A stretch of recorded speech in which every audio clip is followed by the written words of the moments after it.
क्या तुमने कभी सोचा है कि सिटी के कोर में इतनी टॉल बिल्डिंग्स क्यों होती हैं? और जैसे जैसे हम सेंटर से दूर जाते हैं बिल्डिंग्स की हाइट धीरे धीरे कम क्यों हो जाती है?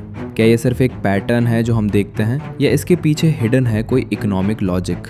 जानेंगे इस वीडियो में। Welcome to this channel. I am Rahul and you are watching architecture and planning with Rahul, जहां हम प्लानिंग कॉन्सेप्ट्स को सिंपल बनाते हैं। Let's begin with a simple idea. City का स्ट्रक्चर रैंडम नहीं होता, यह एक्चुअली डिसाइड होता है एक इनविजिबल कंपटीशन से, जहां लोग लैंड के लिए compete करते हैं। और इसी कॉन्सेप्ट को हम कहते हैं बिड रेंट थियरी। थोड़ा सा बैकग्राउंड समझते हैं। ये थियरी माइक्रो इकोनॉमिक्स से आती है and it was developed by economist William Alonso and मथ। इस थियरी का मेन फोकस है कैसे सिटी का लैंड यूज पैटर्न डिसाइड होता है based on land value, transportation cost और एक्सेसिबिलिटी। अब इसको और क्लियरली समझने के लिए एक सिंपल एग्जांपल लेते हैं। सोचो सिटी का सेंटर, जिसे हम कहते हैं सेंट्रल बिजनेस डिस्ट्रिक्ट या CBD। ये सिटी का सबसे एक्सेसिबल पॉइंट होता है। ट्रांसपोर्ट यहाँ बेस्ट होता है, लोग यहीं सबसे ज़्यादा आते हैं, एक्टिविटी सबसे इंटेंस होती है, इसलिए यहाँ लैंड की डिमांड सबसे ज़्यादा होती है। और बेसिक इकोनॉमिक्स कहती है जहाँ डिमांड ज़्यादा वहाँ प्राइस भी ज़्यादा। अब एक रिटेल शॉप ओनर के बारे में सोचो। उसे चाहिए ज़्यादा customers, high visibility, maximum sales, इसलिए वो CBD के पास रहना चाहेगा और उस लोकेशन के लिए सबसे ज़्यादा रेंट देने को भी तैयार होगा। लेकिन जैसे जैसे वो दूर जाएगा कस्टमर्स कम होंगे, ट्रांसपोर्ट कॉस्ट बढ़ेगा, प्रॉफिट घटेगा, इसलिए उसकी पेइंग कैपेसिटी भी कम हो जाएगी। यही रिलेशनशिप डिस्टेंस और रेंट के बीच बिड रेंट फंक्शन कहलाता है। अब इंट्रोड्यूस करते हैं सेकेंड प्लेयर, मैन्युफैक्चरिंग।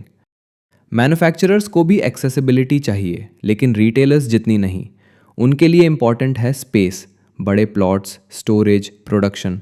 इसलिए वो CBD के लिए हाई रेंट पे नहीं करते, लेकिन बहुत दूर भी नहीं जाते। उनका बिड रेंट कर्व फ्लैटर होता है। अब आते हैं थर्ड प्लेयर पर, हाउस होल्ड्स स्लैश रेजिडेंट्स। इनके लिए इम्पॉर्टेंट है सस्ता लैंड, ज़्यादा space, better living environment. Accessibility उतनी क्रिटिकल नहीं होती, इसलिए जैसे जैसे डिस्टेंस बढ़ता है लैंड सस्ता होता है, लोग आउटस्कर्ट्स में शिफ्ट हो जाते हैं। अब अगर हम इस पूरे पैटर्न को एक फिगर में देखें जहां अलग अलग बिड रेंट कर्व दिखते हैं और X1, X2 और X3 पॉइंट्स क्लियरली दिखाई देते हैं, तो हमें एक इम्पॉर्टेंट चीज़ समझ आती है, स्पेशियल इक्विलिब्रियम।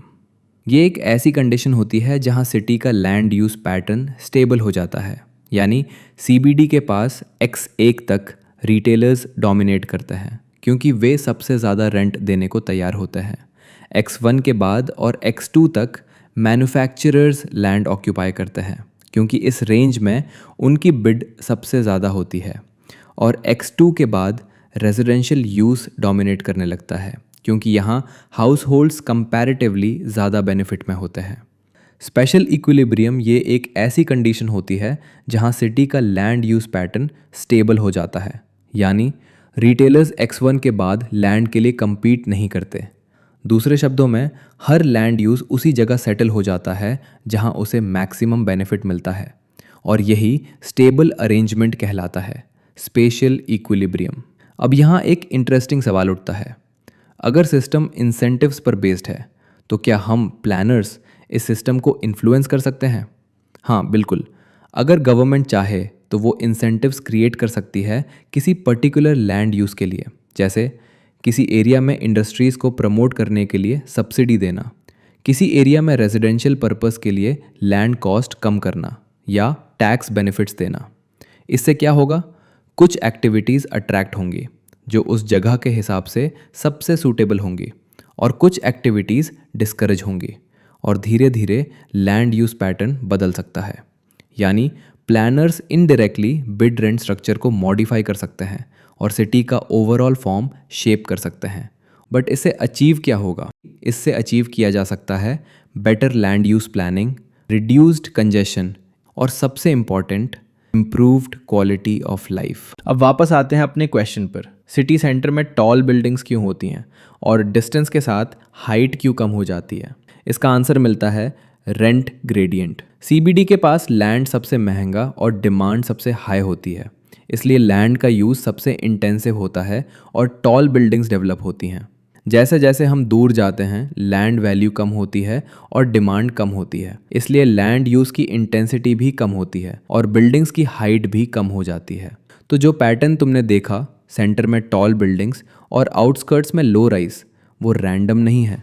अब जब भी तुम किसी सिटी को देखो तो ये समझने की कोशिश करना, कौन किस जगह के लिए कितना पे कर रहा है और क्यों। And if this was helpful, do like, share and subscribe. Architecture and Planning with Rahul. See you in the next one. Keep looking up.